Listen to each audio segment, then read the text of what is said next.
ਦਰਸ਼ਕ ਇਹ ਸੋਚਦੇ ਹੋਣਗੇ ਕਿ ਰਣਦੀਪ ਸਰਾਏ ਅਸੀਂ ਪਹਿਲਾਂ ਵੀ ਚੁਣ ਕੇ ਭੇਜੇ, ਦੂਜੀ ਵਾਰੀ ਫੇਰ ਚੁਣ ਕੇ ਭੇਜੇ, ਜੇ ਤੀਜੀ ਵਾਰੀ ਅਸੀਂ ਚੁਣਨਾ ਤਾਂ ਕਿਉਂ ਚੁਣੀਏ? ਬੱਚੇ ਔਰ ਫੈਮਲੀਜ਼ ਨੂੰ ਇੱਥੇ ਹੀ ਕੰਮ ਪੜ੍ਹਾਈ ਕਰਨ ਦਾ ਚਾਂਸ ਹੋਊਗਾ, ਇੱਥੇ ਹੀ ਉਹਨਾਂ ਨੂੰ ਗਾਂ ਜੌਬ ਦੇ ਚਾਂਸ ਹੋਣਗੇ ਔਰ ਇੱਥੇ ਹੀ ਉਹਨਾਂ ਨੂੰ ਗਵਰਨਮੈਂਟ ਦੀਆਂ ਸਹੂਲਤਾਂ ਮਿਲਣਗੀਆਂ। ਹੁਣ ਤੁਸੀਂ ਭਾਈਚਾਰੇ 'ਚ ਵਿਚਰਦੇ ਰਹਿੰਦੇ ਹੋ, ਸਮਾਜ ਦੇ ਵਿੱਚ ਤੁਸੀਂ ਐਕਟਿਵਲੀ ਰੋਲ ਅਦਾ ਕਰਦੇ ਹੋ। ਤੁਹਾਨੂੰ ਕੀ ਲੱਗਦਾ ਹੈ ਕਿ ਹੁਣ ਭਾਵੇਂ ਉਹ ਸਰੀ ਸੈਂਟਰ ਦੀ ਗੱਲ ਕਰੀਏ ਜਾਂ ਸਰੀ ਦੀ ਗੱਲ ਕਰੀਏ, ਕਿ ਕਿਹੜੇ ਲੋਕਾਂ ਦੇ ਇਹ ਮੁੱਦੇ ਹੋਣਗੇ ਜਿਨ੍ਹਾਂ ਦੇ ਉੱਤੇ ਇਹਨਾਂ ਨੂੰ ਕੰਮ ਕਰਨਾ ਚਾਹੀਦਾ? ਪਰ ਜਿਹੜਾ ਮੋਸਟ ਇੰਪੋਰਟੈਂਟ ਇਸ਼ੂ ਹੈਗੇ ਨੇ ਕਿ ਜਿਹੜੀ ਕਮਿਊਨਿਟੀ ਨੇ ਕਿਸ ਤਰ੍ਹਾਂ ਗਰੋ ਕਰਨਾ, ਆਪਣੀ ਹਾਊਸਿੰਗ ਦੇ ਕੀ ਇਸ਼ੂ ਨੇ, ਟਰਾਂਸਪੋਰਟੇਸ਼ਨ ਦੇ ਇਸ਼ੂ ਨੇ, ਜਿਹੜੇ ਲੀਡਰਸ ਅਸੀਂ ਭੇਜਨੇ ਪਏ ਹਾਂ ਉਹਨਾਂ ਦੇ ਵਿੱਚੋਂ ਲੀਡਰਸ਼ਿਪ ਦੇ ਅੱਗੇ ਉੱਭਰ ਕੇ ਆਉਣ ਵਾਲਿਆਂ ਵਿੱਚ ਰਣਦੀਪ ਸਰਾਏ ਸਾਡੇ ਸਾਹਮਣੇ ਬੈਠੇ ਹਨ। ਅੱਛਾ ਮਿਸਟਰ ਸਰਾਏ, ਇਹ ਦੱਸੋ, ਜਿਸ ਤਰ੍ਹਾਂ ਉਹ ਕਹਿੰਦੇ ਨੇ ਕਿ ਲੋਕ ਕਹਿੰਦੇ ਨੇ ਯਾਰ ਤੁਸੀਂ ਤਾਂ ਆ ਵੀ ਕਰਤਾ, ਤੁਸੀਂ ਤਾਂ ਆ ਵੀ ਕਰ ਦਿੱਤਾ, ਦਰਅਸਲ ਭਾਵੇਂ ਇਹ ਤੁਹਾਡੀ ਸਰਕਾਰ ਵਿੱਚ ਵਿਚਾਲੇ ਭੰਗ ਕਰਨੀ ਪੈ ਗਈ ਹੈ ਕਿਉਂਕਿ ਤੁਹਾਡੇ ਕੋਲ ਮੈਜੋਰਟੀ ਨਹੀਂ ਸੀ, ਉਹ ਕਿਹੜੇ ਕੰਮ ਸੀ ਜਿਹੜੇ ਵਿਰੋਧੀ ਧਿਰਾਂ ਰੋਕਦੀਆਂ ਸੀ ਜਿਹਦੇ ਕਰਕੇ ਤੁਹਾਨੂੰ ਲੱਗਿਆ ਕਿ ਨਹੀਂ ਹੁਣ ਇੱਕ ਵਾਰੀ ਦੁਬਾਰਾ ਲੋਕਾਂ ਕੋਲ ਜਾਈਏ ਤਾਂ ਕਿ ਆਪਣੇ ਕੋਲ ਮੈਜੋਰਟੀ ਹੋਵੇ, ਆਪਾਂ ਆਹ ਕੁਝ ਕਰਨਾ ਚਾਹੁੰਦੇ ਪਰ ਵਿਰੋਧੀ ਕਰ ਨਹੀਂ ਦਿੰਦੇ?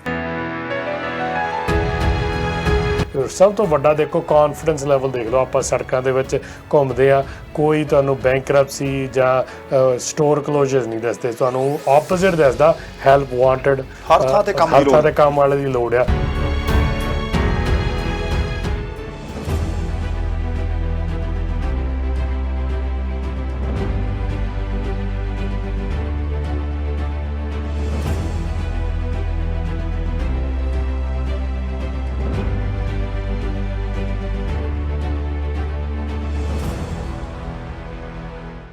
ਸਾਂਝਾ ਟੀਵੀ ਦੇਖਣ ਵਾਲੇ ਸਮੁੱਚੇ ਦਰਸ਼ਕਾਂ ਨੂੰ ਦਵਿੰਦਰ ਸਿੰਘ ਬੈਨੀਪਾਲ ਵੱਲੋਂ ਪਿਆਰ ਅਤੇ ਸਤਿਕਾਰ ਸਹਿਤ ਸਤਿ ਸ਼੍ਰੀ ਅਕਾਲ। ਦੋਸਤੋ, ਪ੍ਰੋਗਰਾਮ ਡਿਸੀਜਨ 2021 ਦੇ ਵਿੱਚ ਤੁਹਾਡਾ ਸਭਨਾਂ ਦਾ ਨਿੱਘਾ ਸਵਾਗਤ।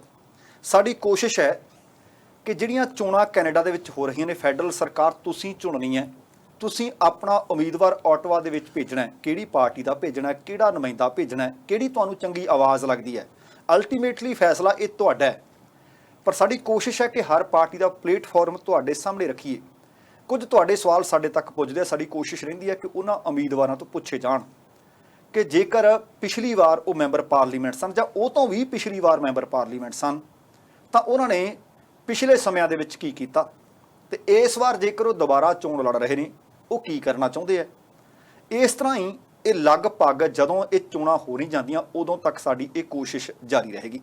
ਨੇੜੇ ਚੱਲ ਕੇ ਕੋਸ਼ਿਸ਼ ਕਰਾਂਗੇ ਕਿ ਜਿਹੜੀਆਂ ਵੀ ਧਿਰਾਂ ਇਸ ਵਕਤ ਚੋਣ ਲੜ ਰਹੀਆਂ ਨੇ, ਸਾਰੀਆਂ ਸਿਆਸੀ ਪਾਰਟੀਆਂ ਦੇ ਨੁਮਾਇੰਦਿਆਂ ਨੂੰ ਸੱਦ ਕੇ ਉਹਨਾਂ ਦੀ ਡਿਬੇਟ ਵੀ ਕਰਵਾਈ ਜਾਏ।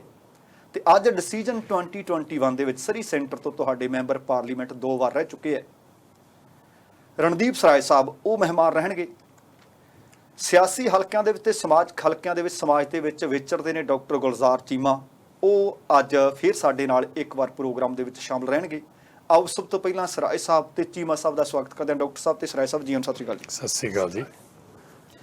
ਰਣਦੀਪ ਸਰਾਏ ਜੀ, ਤੁਹਾਡੇ ਤੋਂ ਲੋਕ ਲਗਭਗ ਸਾਰੇ ਵਾਕਿਫ ਨੇ ਕਿਉਂਕਿ ਤੁਸੀਂ 2 ਵਾਰ ਮੈਂਬਰ ਪਾਰਲੀਮੈਂਟ ਚੁਣ ਕੇ ਤੁਹਾਨੂੰ ਆਟਵਾ ਦੇ ਵਿੱਚ ਭੇਜਿਆ। ਚਲੋ ਆਹ ਵਿੱਚ ਵਿਚਾਲੇ ਸਰਕਾਰ ਭੰਗ ਕਰ ਦਿੱਤੀ ਗਈ ਹੈ, ਪਰ ਦੁਬਾਰਾ ਚੋਣਾਂ ਫੇਰ ਨੇ। ਦਰਸ਼ਕ ਇਹ ਸੋਚਦੇ ਹੋਣਗੇ ਕਿ ਰਣਦੀਪ ਸਰਾਏ ਅਸੀਂ ਪਹਿਲਾਂ ਵੀ ਚੁਣ ਕੇ ਭੇਜੇ, ਦੂਜੀ ਵਾਰੀ ਫੇਰ ਚੁਣ ਕੇ ਭੇਜੇ, ਜੇ ਤੀਜੀ ਵਾਰੀ ਅਸੀਂ ਚੁਣਨਾ ਤਾਂ ਕਿਉਂ ਚੁਣੀਏ? ਸ਼ੋਰ, ਦੇਖੋ ਮੇਰਾ ਗੋਲ ਇਹ ਸੀਗਾ ਕਿ ਜਦੋਂ ਵੀ ਮੈਂ 2015 'ਚ ਵੀ ਖੜਾ ਹੋਇਆ ਸੀ, ਸਭ ਤੋਂ ਪਹਿਲਾਂ ਤਾਂ ਸਰੀ ਨੂੰ ਜੋ ਸੈਕੰਡ ਲਾਰਜੈਸਟ ਸਿਟੀ ਆ BC ਦੇ ਵਿੱਚ, soon to be largest city BC ਦੇ ਵਿੱਚ ਪਾਪੂਲੇਸ਼ਨ, ਇਹਨੂੰ ਆਪਣਾ ਫੇਅਰ ਸ਼ੇਅਰ ਜਿੱਥੇ ਫੰਡਿੰਗ ਇਨਫਰਾਸਟਰਕਚਰ ਦੀ ਹੋਵੇ, ਜਿੱਥੇ ਯੂਨੀਵਰਸਿਟੀ ਜਾਂ ਪੋਸਟ ਸੈਕੰਡਰੀ ਦੀ ਐਜੂਕੇਸ਼ਨ ਹੋਵੇ, ਜਿੱਥੇ ਗਵਰਨਮੈਂਟ ਮਹਿਕਮੇ ਜਾਂ ਦਫ਼ਤਰ ਹੋਣ, ਇਹ ਸਾਰੇ ਪੱਖੋਂ ਇਹਨੂੰ ਬਰਾਬਰ ਦਾ ਦਰਜੇ ਦੇ ਨਾਲ ਇਹਨੂੰ ਫੰਡਿੰਗ ਮਿਲਣੀ ਚਾਹੀਦੀ। ਕਿਉਂਕਿ ਤੋਂ ਪਹਿਲਾਂ ਮੇਰੇ ਆਉਣ ਤੋਂ ਪਹਿਲਾਂ ਕੰਜ਼ਰਵੇਟਿਵ ਵੀ MP ਰਹੇ ਮੇਰੇ ਰਾਈਡਿੰਗ ਦੇ ਵਿੱਚ, ਡੋਨਾ ਤੇ ਚੱਕ ਕੈਡਮਨ, NDP ਦੇ ਵੀ ਰਹੇ, ਉੱਥੇ ਇੰਡੀਪੈਂਡੈਂਟ ਵੀ ਰਹੇ ਆ, ਸੋ ਸਾਰੇ ਰਹੇ ਆ, ਪਰ ਉਹ ਫੇਅਰ ਸ਼ੇਅਰ ਸਰੀ ਨੂੰ ਜਿਹੜੀ ਫੰਡਿੰਗ ਸੀਗੀ ਕਦੇ ਮਿਲੀ ਨਹੀਂ ਸੀਗੀ। ਸੋ ਇਹ ਬਹੁਤ ਕੰਪਲੇਂਟ ਰਹੀ ਸਰੀ ਨਿਵਾਸੀਆਂ ਦੀ, ਔਰ ਮੇਰਾ ਇਹ ਸੀਗਾ ਚੈਲੰਜ ਜਿਹੜਾ ਕਿ ਇਹਨੂੰ ਮੈਂ ਕਿੱਦਾਂ ਕਰਾਂ। ਔਰ ਉਹ ਮੈਂ ਬੜਾ ਖੁਸ਼ ਔਰ ਮਾਣ ਹੋ ਨਾਲ ਕਹਿ ਸਕਦਾ ਕਿ 2015 ਤੋਂ ਆਉਂਦਾ ਸਾਰ ਅਸੀਂ ਸਾਈਮਨ ਫਰੇਜ਼ਰ ਯੂਨੀਵਰਸਿਟੀ ਦਾ ਜਿਹੜਾ ਇੰਜੀਨੀਅਰ ਇੰਜੀਨੀਅਰਿੰਗ ਪ੍ਰੋਗਰਾਮ ਔਰ ਸਸਟੇਨੇਬਲ ਐਨਰਜੀ ਦਾ ਕੈਂਪਸ ਉੱਤੇ 125 ਮਿਲੀਅਨ ਦਾ ਫੰਡ ਕਰਕੇ ਬਣਵਾਇਆ, 90 ਮਿਲੀਅਨ ਗਵਰਨਮੈਂਟ ਫੰਡਿੰਗ ਉਹਦੇ ਵਿੱਚ ਲਿਆਂਦੀ। ਫਿਰ ਫੋਰੈਂਸਿਕ ਲੈਬ ਜਿਹੜੀ ਜਿਹ 'ਚ 140 ਸਾਇੰਟਿਸਟ, ਕੈਨੇਡਾ ਦੀ ਲਾਰਜੈਸਟ ਫੋਰੈਂਸਿਕ ਲੈਬ ਜਿਹੜੇ ਕਿ ਕ੍ਰਾਈਮ ਨੂੰ ਸੋਲਵ ਕਰਦੀ, ਉਹ ਉੱਥੇ ਲਿਆਂਦੀ ਗ੍ਰੀਨ ਟਿੰਬਰਸ ਦੇ ਵਿੱਚ।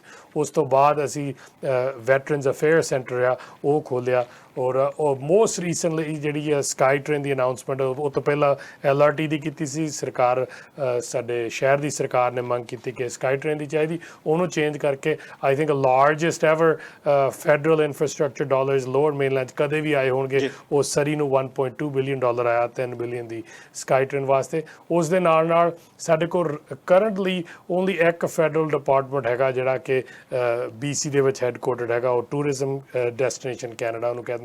ਸੈਕੰਡ ਜਿਹੜਾ ਫੈਡਰਲ ਡਿਪਾਰਟਮੈਂਟ ਆ ਉਹ ਰੀਜਨਲ ਡਿਵੈਲਪਮੈਂਟ ਏਜੰਸੀ BC ਦੀ, ਜਿਹੜੀ ਉਹਦਾ ਨਾਮ ਪੈਸੀਫਿਕ ਕੈਨ ਰੱਖੇਗਾ। ਉਹ ਪਹਿਲਾਂ ਤਾਂ ਬੜਾ ਹੀ ਉਹਦਾ ਬਜਟ ਦਵਾਇਆ 5.5 ਮਿਲੀਅਨ ਦਾ, ਔਰ ਮੈਂ ਮਾਣ ਨਾਲ ਕਹਿ ਸਕਦਾ ਉਹ ਵੀ ਸਰੀ ਸੈਂਟਰ ਦੇ ਵਿੱਚ ਹੈੱਡਕੁਆਟਰਡ ਹੋਊਗੀ।